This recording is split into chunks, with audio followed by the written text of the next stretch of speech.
أعوذ بالله من الشيطان الرجيم. بسم الله الرحمن الرحيم.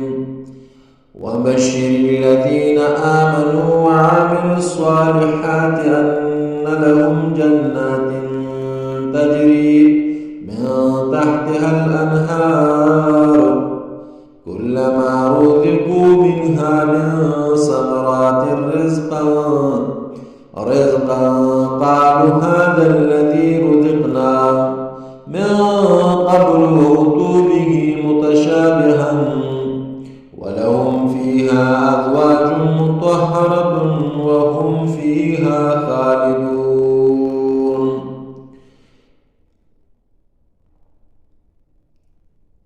زبا دې لفظي ترجمه ان شاء الله تاسو وایم.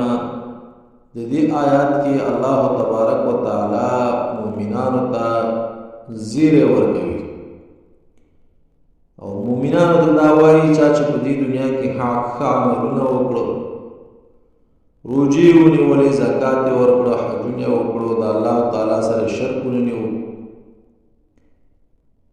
او مسلمانانو ته اسلام پیش کړو، د خیر کارونه یې وکړو. الله تبارک وتعالى وی تزیر ورکوي. وبشر او زیر ورکړو الذین خلقوا آمنوا کوم چې ایمان راوړو،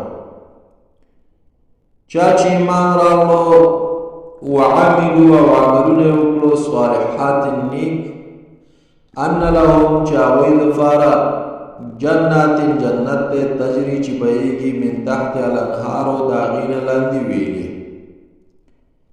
دا یالې شدي په څلور یالې چې بعضې کې به شراب وي، بعضې کې به اوبه وي، بعضې کې به شودې وي، بعضې کې به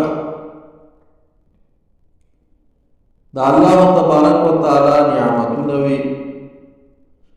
کلما هر کله چې رزقو ورکړی شي دې ته منه په دې جنت کې من ثمرات څه میوې رزقا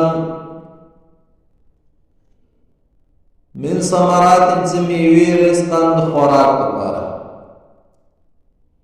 کوم میوې چې په جنت کې د خوراک لپاره ورکړی شي دوی ته چې کوم مؤمنان دي، قالو دوی به وایي هذا الذي دا خو موږ ته رزقنا راکړی شوی وي من قبلکم له دې نه وړاندې، یعنې داسې میوې خو موږ ته په دنیا کې راکړی شوی وي، رنګ یې دا و اتو به او وربکړی شي متشابها،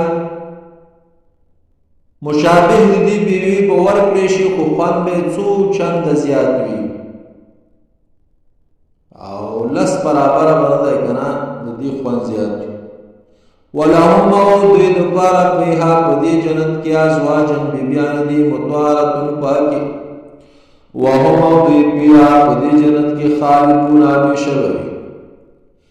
چا چې په دې دنیا کې نیک عملونه کړي، صالح عملونه کړي او د اسلام ته خدمت کړي، د الله دین او کلام ته خدمت کړي